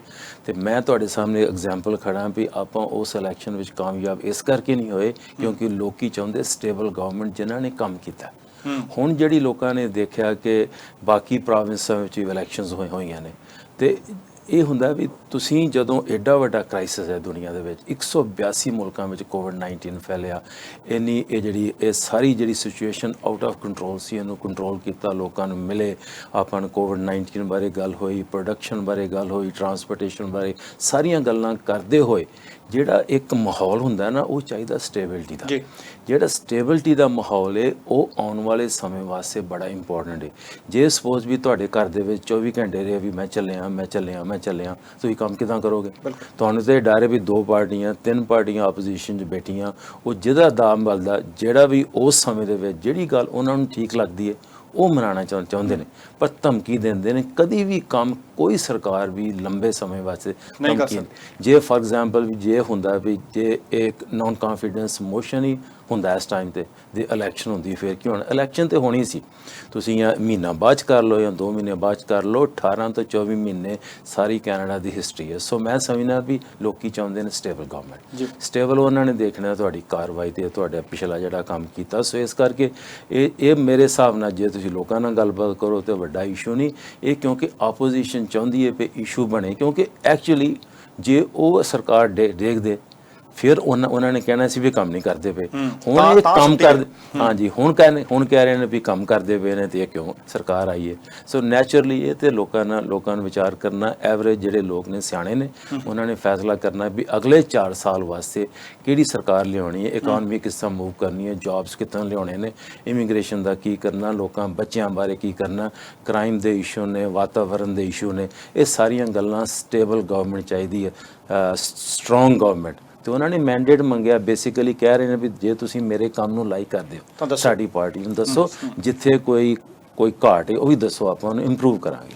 ਅੱਛਾ, ਜਿਹੜੀਆਂ ਗੱਲਾਂ ਦਾ ਜ਼ਿਕਰ ਡਾਕਟਰ ਸਾਹਿਬ ਨੇ ਕੀਤਾ ਕਿ ਸਟੇਬਲ ਗਵਰਨਮੈਂਟ ਲੋਕ ਚਾਹੁੰਦੇ ਆ ਕਿ ਇਕਨੋਮੀ ਸਾਡੀ ਵਧੀਆ ਚੱਲੇ, ਲੋਕ ਚਾਹੁੰਦੇ ਆ ਸਾਨੂੰ ਕੰਮਕਾਰ ਮਿਲਦੇ ਰਹਿਣ, ਉਹਨਾਂ ਨੇ ਇਮੀਗ੍ਰੇਸ਼ਨ ਦਾ ਵੀ ਜ਼ਿਕਰ ਕੀਤਾ ਤੇ ਕ੍ਰਾਈਮ ਦਾ ਵੀ ਜ਼ਿਕਰ ਕੀਤਾ। ਸਰੀ ਦੇ ਵਿੱਚ ਅਕਸਰ ਆਪਾਂ ਵੇਖਦੇ ਹਾਂ ਕਿ ਬਹੁਤ ਸਾਰੇ ਲੋਕਾਂ ਦੀ ਚਿੰਤਾ ਹੈ, ਕਿਉਂਕਿ ਸਭ ਤੋਂ ਤੁਸੀਂ ਪਹਿਲਾਂ ਜ਼ਿਕਰ ਕਰ ਰਹੇ ਕਿ ਫਾਸਟ ਗਰੋ ਕਰ ਰਹੀ ਹੈ ਸਿਟੀ, ਔਰ BC ਦੀ ਸਭ ਤੋਂ ਵੱਡੀ ਮਿਊਨਿਸਪੈਲਿਟੀ ਵੀ ਹੈ, ਔਰ ਪਾਪੂਲੇਸ਼ਨ ਦੇ ਹਿਸਾਬ ਨਾਲ ਵੀ ਬੜੀ ਛੇਤੀ ਸਿਟੀ ਨੇ ਪਹਿਲੇ ਨੰਬਰ ਤੇ ਚਲੇ ਜਾਣਾ। ਹਾਂਜੀ, ਤੇ ਉੱਥੇ ਇਹ ਘਟਨਾਵਾਂ ਵੀ ਘਟਦੀਆਂ ਨੇ। ਇਹਦੇ ਬਾਰੇ ਪਿਛਲੇ ਸਮਿਆਂ 'ਚ ਕੀ ਕੀਤਾ ਤੇ ਅਗਲਾ ਕੀ ਪਲਾਨ ਰਹੂ ਜੀ? ਸ਼ੋਰ, ਦੇਖੋ ਸਾਡਾ ਸਭ ਤੋਂ ਪਹਿਲਾਂ ਇਹ ਚੀਜ਼ ਦੇ ਵਿੱਚ ਤਾਂ ਮੈਂ ਈਵਨ ਪੋਲੀਟਿਕਸ ਤੋਂ ਪਹਿਲਾਂ ਜਦੋਂ ਮੈਂ ਹਾਈ ਸਕੂਲ ਸੀ ਉਦੋਂ ਦਾ ਇਨਵੋਲਵਡ ਹੈ ਕ੍ਰਾਈਮ ਪ੍ਰੀਵੈਂਸ਼ਨ ਸੁਸਾਇਟੀ ਨਾਲ। 2003-04 ਦੇ ਵਿੱਚ ਜਦੋਂ ਗੈਂਗ ਵਾਇਲੈਂਸ ਉਦੋਂ ਜ਼ੋਰਾਂ ਤੇ ਸੀਗਾ, ਉਦੋਂ ਵੀ ਅਸੀਂ ਸਿੱਖ ਸੁਸਾਇਟੀਜ਼ ਆਫ ਲੋਅਰ ਮੇਨਲੈਂਡ ਬਣਾ ਕੇ, ਬਾਅਦ south Asian societies of lower mainland ਬਣਾ ਕੇ ਇਹ ਯਤਨ ਕੀਤੇ ਸੀਗੇ ਇਹਨੂੰ ਕਿਵੇਂ ਕਰੀਏ। ਸੋ ਇਹ ਮੇਰਾ ਕਾਫੀ ਐਕਸਪੀਰੀਅੰਸ ਇਹਦੇ ਵਿੱਚ ਰਿਹਾ ਕਮਿਊਨਿਟੀ ਦੇ ਤੌਰ ਤੇ, ਔਰ ਮੈਂ ਦੇਖਿਆ ਜਿੱਥੇ ਕਮਿਊਨਿਟੀ ਇਕੱਠੀ ਹੋ ਕੇ ਚੱਲਦੀ ਆ ਤੁਸੀਂ ਬਹੁਤ ਕੰਮ ਕਾਮਯਾਬੀਆਂ ਕਰ ਸਕਦੇ, ਇਹਨੂੰ ਹੱਲ ਕਰ ਸਕਦੇ। ਸੋ ਸਭ ਤੋਂ ਪਹਿਲਾਂ ਮੈਂ ਅਗੇਨ 2015 'ਚ ਆ ਕੇ ਮੈਂ ਇੱਕ task force on crime mayor ਦੇ ਨਾਲ ਰਲ ਕੇ ਉਹ ਕੀਤਾ ਸੀ, ਪਤਾ ਕੀਤਾ ਸੀ ਵੀ ਕੀ ਕਮੀਆਂ ਕਿੱਥੇ ਕਿੱਥੇ ਕਰਨਾ ਚਾਹੀਦਾ ਸਾਨੂੰ ਕੰਮ। ਮੈਂ ਜਿੰਨੀਆਂ ਵੀ ਸਾਡੀਆਂ non profit and for profit organization Surrey 'ਚ ਆਲਰੇਡੀ ਸੀਗੀਆਂ ਉਹਨਾਂ ਨੂੰ ਮਿਲਿਆ। ਰਾਈਟ ਟੂ ਰੈਪ ਪ੍ਰੋਗਰਾਮ ਨੂੰ ਪੈਸੇ ਚਾਹੀਦੇ ਸੀਗੇ ਜਿਹੜਾ ਸਕੂਲਾਂ ਦੇ ਵਿੱਚ ਬੱਚਿਆਂ ਨੂੰ ਕਢਾਉਂਦਾ, ਤੇ ਉਹਨਾਂ ਦੀ ਵੇਟ ਲਿਸਟ ਸੀਗੀ ਤਕਰੀਬਨ 3 ਜਾਂ 4 ਹਫ਼ਤੇ। ਜੇ ਤੁਹਾਡਾ ਬੱਚਾ ਗੈਂਗ ਛੱਡਣਾ ਚਾਹੁੰਦਾ 3 ਹਫ਼ਤੇ ਉਹਨੂੰ ਵੇਟ ਕਰਨਾ ਪੈਂਦਾ ਸੀ। ਸੋ ਉਹਨਾਂ ਨੂੰ ਰਾਈਟ ਵੇ ਫੰਡਿੰਗ ਕਰਕੇ ਤਾਂ ਕਿ ਕੋਈ ਵੇਟ ਲਿਸਟ ਨਾ ਹੋਵੇ। ਨੰਬਰ 2 ਅਸੀਂ ਪੁਲਿਸ ਵਾਲਿਆਂ ਨੂੰ ਪੁੱਛਿਆ ਸੀਗਾ ਵੀ ਤੁਹਾਨੂੰ ਕੀ ਸਾਡੇ ਵੱਲੋਂ ਚਾਹੀਦਾ। ਮੋਸਟਲੀ ਪ੍ਰੋਵਿੰਸ਼ੀਅਲ ਐਂਡ ਮਿਊਨਿਸਪਲ ਆ ਪੁਲਿਸ ਦਾ ਜਿਹੜਾ, ਪਰ ਸਾਡੇ ਵੱਲੋਂ ਦੱਸੋ ਫੈਡਰਲੀ ਕੀ ਕਰ ਸਕਦੇ ਜੇ ਮੈਜਿਕ ਵਾਂਡ ਹੋਵੇ ਤਾਂ ਅਸੀਂ ਕਰ। ਉਹਨੇ ਇੱਕ ਤਾਂ ਫੋਰੈਂਸਿਕ ਲੈਬ ਦੀ ਗੱਲ ਕੀਤੀ ਸੀਗੀ, ਦੂਸਰੀ ਉਹਨੇ ਕਿਹਾ ਸੀ ਪ੍ਰੀਵੈਂਸ਼ਨ ਐਂਡ ਇੰਟਰਵੈਂਸ਼ਨ ਦੇ ਹੋਰ ਪੈਸੇ ਚਾਹੀਦੇ ਵੇ। ਅਸੀਂ ਤਾਂ ਐਨਫੋਰਸਮੈਂਟ ਸਾਈਡ ਤੇ ਆ, ਪਰ ਜਿਹੜਾ ਬੱਚਿਆਂ ਨੂੰ ਡਿਮਾਂਡ ਘਟਾਉਣੀ ਡਰੱਗਸ ਦੀ ਉਹ ਤਾਂ ਯੰਗ ਏਜ ਤੋਂ ਅਸੀਂ ਘਟਾਵਾਂਗੇ। ਜੇ ਡਿਮਾਂਡ ਨਹੀਂ ਆਊਗੀ ਤਾਂ ਆਪੇ ਲੋਕਾਂ ਨੇ ਉੱਥੇ ਡਰੱਗਸ ਦਾ ਗੈਂਗਸ ਆਉਣੇ ਨਹੀਂ ਹੈਗੇ ਨਾ, ਇਹ ਆਪਾਂ ਨੂੰ ਪਤਾ। ਸੋ ਉਹਦੇ ਵਾਸਤੇ ਅਸੀਂ ਫਿਰ $250 ਮਿਲੀਅਨ ਜਿਹੜਾ ਬਿਲ ਬਲੇਅਰ ਉਹਨਾਂ ਨੇ ਸੀਕ ਕਰਕੇ ਫੰਡਿੰਗ ਜਿਹੜੀ ਉਹਦੀ ਮੰਗ ਕੀਤੀ। ਉਹਦੇ ਵਿੱਚ ਪਹਿਲਾਂ ਤਾਂ ਰਿਸਟੋਰ ਕੀਤਾ ਜਿਹੜੇ CBSA ਗਾਰਡ, ਪਹਿਲਾਂ ਬਾਰਡਰ ਦੇ ਗਾਰਡ 30% ਘਟਾਏ ਗਏ ਸੀਗੇ ਅੰਡਰ ਦ ਕੰਜ਼ਰਵੇਟਿਵ ਗਵਰਨਮੈਂਟ, ਉਹ ਮੁੜ ਕੇ ਐਸਟੈਬਲਿਸ਼ ਕੀਤੇ ਤਾਂ ਕਿ ਮੋਰ ਸਖਤੀ ਦੇ ਨਾਲ ਜਿਹੜੇ ਗੁੱਡਸ ਆਉਂਦੇ, ਟਰੱਕ ਆਉਂਦੇ, ਕੰਟੇਨਰ ਆਉਂਦੇ ਉਹਨੂੰ ਚੈੱਕ ਕਰ ਸਕਦੇ ਲੋਕ ਵੀ ਆਉਂਦੇ, ਗਨਸ ਐਂਡ ਡਰੱਗਸ ਨੂੰ ਕੰਟਰੋਲ ਕਰਨ। ਦੂਸਰਾ ਸੀ ਜਿਹੜਾ ਆਰਗੇਨਾਈਜ਼ਡ ਕ੍ਰਾਈਮ ਯੂਨਿਟ ਜਿਹੜਾ ਕਿ ਫੈਡਰਲ ਸੀਗਾ, ਉਹ ਡਿਸਬੈਂਡ ਕਰ ਦਿੱਤਾ ਗਿਆ ਸੀ ਕੰਜ਼ਰਵੇਟਿਵ ਸਰਕਾਰ ਨੇ, ਉਹਨੂੰ ਰੀਐਸਟੈਬਲਿਸ਼ ਕਰਨ ਵਾਸਤੇ ਪੈਸੇ ਦਿੱਤੇ ਗਏ। ਥਰਡ ਸੀ ਜਿਹੜਾ ਪ੍ਰੀਵੈਂਸ਼ਨ ਐਂਡ ਇੰਟਰਵੈਂਸ਼ਨ, ਉਹਦੇ ਵਿੱਚ ਅਸੀਂ ਸਰੀ ਦੇ ਨਾਲ ਗੱਲਬਾਤ ਕਰਕੇ ਜੋ ਅਸੀਂ ਦੇਖਿਆ ਸੀ ਕਿ ਕੋਆਰਡੀਨੇਸ਼ਨ ਹੈ ਨਹੀਂ ਸੀ। 16 ਤਕਰੀਬਨ ਮੇਰੇ ਗਿਣਤੀ ਦੇ ਅਨੁਸਾਰ 16 ਸੀਗੀਆਂ ਆਰਗੇਨਾਈਜੇਸ਼ਨ ਸਰੀ 'ਚ, ਕੋਈ ਬੱਚੇ ਮੁੰਡਿਆਂ ਨੂੰ ਹੈਲਪ ਕਰਦੀਆਂ, ਕੋਈ ਕੁੜੀਆਂ ਨੂੰ, ਕੋਈ ਇਨ ਸਕੂਲ, ਕੋਈ ਆਊਟ ਆਫ ਸਕੂਲ, ਕੋਈ ਪੇਰੈਂਟਸ ਨੂੰ, ਕੋਈ ਐਂਡ ਗੈਂਗ ਲਾਈਫ, ਪਰ ਉਹ ਕੋਆਰਡੀਨੇਸ਼ਨ ਨਹੀਂ ਸੀਗਾ। ਜੇ ਤੁਸੀਂ ਇੱਕ ਮਾਂ ਪਿਓ ਆ, ਜਦੋਂ ਤੁਹਾਡਾ ਬੱਚਾ ਗੈਂਗ 'ਚ ਇਨਵੋਲਵ ਹੋਇਆ, ਤੁਸੀਂ ਮੰਗਦੇ ਕਿ ਮੈਨੂੰ ਹੈਲਪ ਦਿਓ, ਮੈਂ ਇੱਕ ਥਾਂ ਜਾਵਾਂ, ਉਹ ਮੈਨੂੰ ਦੱਸੇ ਕੀ ਚਾਹੀਦਾ। ਉਹਦੇ ਵਾਸਤੇ ਅਸੀਂ 7.5 million save programme Surrey anti gang family empowerment centre, ਜਿਹੜਾ ਕਿ ਸਰੀ ਸੈਂਟਰ ਜੀ ਕੁਆਂਟਲੈਂਡ ਦੇ ਕੈਂਪਸ ਦੇ ਵਿੱਚ ਹੈਗਾ, ਉੱਥੇ ਤੁਸੀਂ ਇੱਕ ਫੋਨ ਕਰੋ, ਉਹ ਤੁਹਾਨੂੰ ਪੂਰੀ, ਔਰ ਮੈਂ ਈਵਨ ਉਹਨਾਂ ਦਾ ਜਿਹੜਾ ਕਹਿ ਲਓ ਗੁਪਤ ਕਾਲਸ ਹੁੰਦੇ ਜਿੱਥੇ ਉਹ ਕੋਆਰਡੀਨੇਟ ਕਰਦੇ, ਉਹਦੇ 'ਚ ਵੀ ਨਾਨ ਡਿਸਕਲੋਜ਼ਰ ਸਾਈਨ ਕਰਕੇ ਸੁਣਿਆ, ਉਹ ਬੜਾ ਇਫੈਕਟਿਵਲੀ ਤੁਹਾਨੂੰ ਟੈਕਲ ਕਰਦੇ ਪੂਰਾ ਰੈਪ ਅਰਾਊਂਡ। ਜੇ ਤੁਹਾਡੀ ਮਦਰ ਨੂੰ ਡਿਪਰੈਸ਼ਨ ਆ, ਮੁੰਡਾ ਗੈਂਗ ਦੇ ਵਿੱਚ ਆ, ਤਾਂ ਫਾਦਰ ਨੂੰ ਐਲਕੋਹਲਿਕ ਪ੍ਰੋਬਲਮ ਆ, ਉਹ ਫਾਦਰ ਨੂੰ ਜੁਦੀ ਉਹਦੀ ਲੈਂਗੁਏਜ ਦੇ ਵਿੱਚ ਜਿੱਦਾਂ ਦੀ ਉਹਨੂੰ ਭਾਸ਼ਾ ਬੋਲਦੇ ਉਹਨੂੰ ਸਰਵਿਸ ਦਿੰਦੇ, ਮਦਰ ਨੂੰ ਕਾਉਂਸਲਿੰਗ ਦਿੰਦੇ। ਜਿਹੜਾ ਮੁੰਡਾ ਗੈਂਗ 'ਚੋਂ ਨਿਕਲਣਾ ਚਾਹੁੰਦਾ ਉਹਨੂੰ ਜੇ ਉਹਦੇ ਟੈਟੂ ਗੈਂਗ ਵਾਲੇ ਲੱਗੇ ਉਹ ਵੀ ਰਿਮੂਵ ਕਰਾਉਂਦੇ। ਮਤਲਬ ਜੋ ਵੀ ਸਰਵਿਸ ਹੈ ਉਹ ਹਰ ਪੱਖੋਂ ਉਹਨਾਂ ਨੂੰ ਦਿੰਦੇ ਆ। ਇਹ ਟਾਈਪ ਆਫ ਚੀਜ਼। ਲਾਸਟਲੀ ਜਿਹੜਾ ਸੀਗਾ ਕਿ ਲਾਅ ਨੂੰ ਸਖਤ ਕਰਨਾ। ਸੋ ਗਨ ਕੰਟਰੋਲ, ਅਸੀਂ ਅਸਾਲਟ ਰਾਈਫਲ ਬੈਨ ਕੀਤੇ ਆ, ਜਿਹੜੇ ਕਿ ਜਸਟ ਫॉर ਸ਼ੂਟਿੰਗ ਪਰਪਸਿਸ, ਇੱਕ ਦੂਜੇ ਨੂੰ ਮਾਰਨ ਵਾਸਤੇ, ਕੋਈ ਹੰਟਿੰਗ ਦਾ ਨਹੀਂ ਉਹਨਾਂ ਦਾ ਫਾਇਦਾ, ਕੋਈ ਸਪੋਰਟ ਸ਼ੂਟਿੰਗ ਨਹੀਂ ਹੈਗਾ, ਉਹਨਾਂ ਨੂੰ ਬੈਨ ਕੀਤਾ। ਜਿਹੜੇ ਸਮਗਲ ਕਰਦੇ ਗਨਸ ਜਾਂ ਇਲੀਗਲ ਪਰਪਸ ਲਈ ਟ੍ਰੇਡ ਕਰਦੇ, ਉਹਨਾਂ ਦੀਆਂ ਸਜ਼ਾ ਵਧਾਈਆਂ ਗਈਆਂ, 10 ਸਾਲ ਦੀ ਸਜ਼ਾ ਕੀਤੀ ਗਈ। ਔਰ ਲਾਸਟਲੀ ਜਿਹੜਾ ਸ਼ਹਿਰਾਂ ਨੂੰ ਪਾਵਰ ਦਿੱਤੀ ਗਈ ਕਿ ਜੇ ਹੈਂਡ ਗਨ ਤੁਸੀਂ ਬੈਨ ਕਰਨਾ ਚਾਹੁੰਦੇ, ਜਿਵੇਂ ਟੋਰਾਂਟੋ ਕਰਨਾ ਚਾਹੁੰਦਾ, ਉਹ ਸਿਟੀ ਨੂੰ ਪਾਵਰ ਹੈਗੀ, ਜੇ ਤੁਹਾਡੇ ਪ੍ਰੋਬਲਮ ਉੱਥੇ ਸਿਟੀ ਆਊਟਲਾ ਕਰ ਸਕਦਾ ਹੈਂਡ ਗਨ ਬੈਨ। ਇਹ ਟਾਈਪ ਆਫ ਟੂਲਸ ਦੇ ਨਾਲ ਅਸੀਂ ਉਹ ਗਨ ਐਂਡ ਗੈਂਗ ਵਾਇਲੈਂਸ। ਔਰ ਮੈਂ ਦੇਖੋ ਜਿੱਥੇ ਕੋਈ ਵੀ ਵਿਅਕਤੀ ਦੀ ਡੈਥ ਹੁੰਦੀ ਸਾਨੂੰ ਝੱਲਣਾ ਬਹੁਤ ਔਖਾ, ਖਾਸ ਕਰਕੇ ਇੱਕ ਨੌਜਵਾਨ ਕੋਈ ਵਿਅਕਤੀ, ਮੁੰਡਾ ਜਾਂ ਕੁੜੀ, ਪਰ ਅਸੀਂ ਸਰੀ ਦੇ ਵਿੱਚ ਤਕਰੀਬਨ ਈਅਰ ਓਵਰ ਈਅਰ 10% ਰਿਡਕਸ਼ਨ ਇਨ ਮੇਜਰ ਕ੍ਰਾਈਮ ਹਾਸਲ ਕਰਦੇ ਰਹੇ ਪਿਛਲੇ 6 ਸਾਲਾਂ 'ਚ। ਹਜੇ ਵੀ ਬਹੁਤ ਕੰਮ ਕਰਨ ਨੂੰ ਆ, ਔਰ ਮੈਂ ਪਹਿਲਾਂ ਵੀ ਕਿਹਾ ਸੀ ਕਿ 5, 6, 7, 8 ਸਾਲ ਪ੍ਰੀਵੈਂਸ਼ਨ ਇੰਟਰਵੈਂਸ਼ਨ ਦਾ ਕੰਮ ਕਰਦਾ ਹੁੰਦਾ। ਇਹ ਨਹੀਂ ਕਿ ਇੱਕਦਮ ਫੜ ਲਓ ਸਾਰੇ ਤਾਂ ਜੇਲ੍ਹ 'ਚ ਪਾ ਲਓ, ਇਹ ਸਲੋਲੀ ਇਹਦਾ ਇਫੈਕਟ ਔਰ ਨਤੀਜਾ ਤੁਹਾਨੂੰ ਆਉਣ ਵਾਲੀ ਜਨਰੇਸ਼ਨ ਦਿਸੂਗਾ ਕਿ ਹਾਂ ਜੇ ਓਵਰਨਾਈਟ ਚੇਂਜ ਨਹੀਂ ਹੁੰਦਾ। ਸੋ ਡਾਕਟਰ ਸਾਹਿਬ, ਮੈਂ ਟਾਈਮ ਵੱਲ, ਕਲੌਕ ਵੱਲ ਨਜ਼ਰ ਮਾਰਦਾ, ਟਾਈਮ ਕਹਿੰਦਾ ਹੁਣ ਤੁਹਾਨੂੰ ਜਾਣਾ ਪਏਗਾ, ਪਰ ਆਉਣ ਵਾਲੇ ਦਿਨਾਂ ਦੇ ਵਿੱਚ ਡਾਕਟਰ ਸਾਹਿਬ ਵੀ ਆਉਂਦੇ ਰਹਿਣਗੇ ਤੇ ਤੁਹਾਨੂੰ ਵੀ ਅਸੀਂ ਬੇਨਤੀ ਕਰਾਂਗੇ, ਕਿਉਂਕਿ ਅਸੀਂ ਚਾਹੁੰਦੇ ਹਾਂ ਕਿ ਬਹੁਤ ਸਾਰੀਆਂ ਗੱਲਾਂ ਦਰਸ਼ਕਾਂ ਦੀਆਂ ਹੁੰਦੀਆਂ ਨੇ, ਆਪਣੇ ਨੁਮਾਇੰਦੇ ਤੋਂ ਪੁੱਛਣ ਵਾਲੀਆਂ, ਤੇ ਤੁਹਾਡੀਆਂ ਬੜੀਆਂ ਸਾਰੀਆਂ ਹੁੰਦੀਆਂ ਨੇ। ਹੋ ਸਕਦਾ ਹੈ ਕਿ ਤੁਹਾਡੀ ਟੀਮ ਡੋਰ ਤੇ ਇਕੱਲੀ ਤੇ ਜਾਵੇ, ਡੋਰ ਨੌਕ ਕਰੇ, ਪਰ ਹੋ ਸਕਦਾ ਉਸ ਵੇਲੇ ਕੋਈ ਘਰੇ ਮਿਲੇ ਹੀ ਨਾ, ਪਰ ਹੋ ਸਕਦਾ ਇੰਨਾ ਸਮਾਂ ਉਹਨਾਂ ਕੋਲ ਸਵਾਲਾਂ ਦਾ ਨਾ ਹੋਵੇ ਤੇ ਤੁਸੀਂ ਉੱਥੇ ਖੜ੍ਹ ਕੇ ਗੱਲ ਨਾ ਕਰ ਸਕੋ, ਤਾਂ ਕਿ ਜੋ ਤੁਸੀਂ ਕਮਿਊਨਿਟੀ ਨਾਲ ਸਾਂਝ ਪਾਉਣੀ ਚਾਹੁੰਦੇ ਤੇ ਕਮਿਊਨਿਟੀ ਤੁਹਾਡੇ ਤੋਂ ਪੁੱਛਣੀ ਚਾਹੁੰਦੀ ਹੈ, ਤਾਂ ਕਿ ਉਹ ਗੱਲ ਉਹ ਬਰਕਰਾਰ, ਅਸੀਂ ਬ੍ਰਿਜ ਬਣਦੇ ਰਹੀਏ। ਸੋ ਤੁਹਾਡਾ ਦੋਵਾਂ ਦਾ ਧੰਨਵਾਦ। ਆਉਣ ਵਾਲੇ ਸਮੇਂ 'ਚ ਡਾਕਟਰ ਸਾਹਿਬ ਤੇ ਸਰਾਜ ਸਾਹਿਬ ਫਿਰ ਮਿਲਾਂਗੇ। ਮਿਹਰਬਾਨੀ ਜੀ। ਥੈਂਕ ਯੂ ਜੀ। ਦੋਸਤੋ, ਇਹ ਸੀ ਆਪਣਾ ਅੱਜ ਦਾ ਪ੍ਰੋਗਰਾਮ ਡਿਸੀਜ਼ਨ 2021। ਵੋਟ ਜ਼ਰੂਰ ਪਾਇਓ। ਵੋਟ ਪਾਉਣ ਤੋਂ ਪਹਿਲਾਂ ਸੋਚਿਓ ਜ਼ਰੂਰ ਕਿ ਪਿਛਲੀ ਸਰਕਾਰ ਨੇ ਸਾਡੇ ਲਈ ਕੀ ਕੀਤਾ ਸੀ, ਅਸੀਂ ਸਰਕਾਰ ਤੋਂ ਹੋਰ ਕੀ ਚਾਹੁੰਦੇ ਹਾਂ। ਪੈਂਡੈਮਿਕ ਦੇ ਦੌਰਾਨ ਕਿਹੜੇ ਨੇ ਤੁਹਾਡੀ ਬਾਂਹ ਫੜੀ, ਕਿਹਨੇ ਤੁਹਾਡੀ ਗੱਲਬਾਤ ਸੁਣੀ, ਇਮੀਗ੍ਰੇਸ਼ਨ ਦੇ ਮੁੱਦੇ ਨੂੰ ਕਿਹਨੇ ਚੰਗੇ ਤਰੀਕੇ ਨਾਲ ਡੀਲ ਕੀਤਾ, ਤੇ ਜੇਕਰ ਤੁਹਾਨੂੰ ਲੱਗਦਾ ਹੈ ਕਿ ਕ੍ਰਾਈਮ ਦੇ ਮੁੱਦੇ ਨੂੰ ਇਹਨਾਂ ਨੇ ਚੰਗੇ ਤਰੀਕੇ ਨਾਲ ਨਜਿੱਠਿਆ ਤਾਂ ਕਦੇ ਵੀ ਵੋਟ ਪਾਉਣ ਤੋਂ ਪਹਿਲਾਂ ਇਹ ਸਾਰੇ ਅਹਿਮ ਪਹਿਲੂ ਨੇ ਵਿਚਾਰਿਓ ਜ਼ਰੂਰ। ਜਿਹੜੀ ਪਾਰਟੀ ਚੰਗੀ ਲੱਗੀ ਵੋਟ ਉੱਥੇ ਜ਼ਰੂਰ ਪਾਇਓ, ਪਰ ਵੋਟ ਇਸ ਕਰਕੇ ਕਹਿਣਾ ਕਿ ਪਾਉਣ ਵਾਸਤੇ ਨਿਕਲੋ। ਸਾਡੇ ਪੁਰਖਾਂ ਨੇ ਬੜੀ ਲੰਬੀ ਲੜਾਈ ਲੜੀ ਸੀ, ਲੰਬੀ ਲੜਾਈ ਲੜਨ ਤੋਂ ਬਾਅਦ ਇੱਕ ਵਾਰੀ ਫੇਰ ਹੱਕ ਦੀ ਪ੍ਰਾਪਤੀ ਕੀਤੀ ਸੀ। ਸਮਾਂ ਸਮਾਪਤ ਹੈ। ਜਾਣ ਤੋਂ ਪਹਿਲਾਂ ਕਹਾਂਗਾ, ਜ਼ਿੰਦਗੀ ਜਿੰਦਾਦਲੀ ਦਾ ਨਾਮ ਹੈ। ਦਵਿੰਦਰ ਸਿੰਘ ਬੈਨੀਪਾਲ ਨੂੰ ਆਗਿਆ ਦਿਓ। ਸਤਿ ਸ਼੍ਰੀ ਅਕਾਲ ਤੇ ਰੱਬ ਰਾਖਾ। ਤੁਸੀਂ ਦੇਖਦੇ ਰਹੋ ਸਾਂਝਾ ਟੀਵੀ।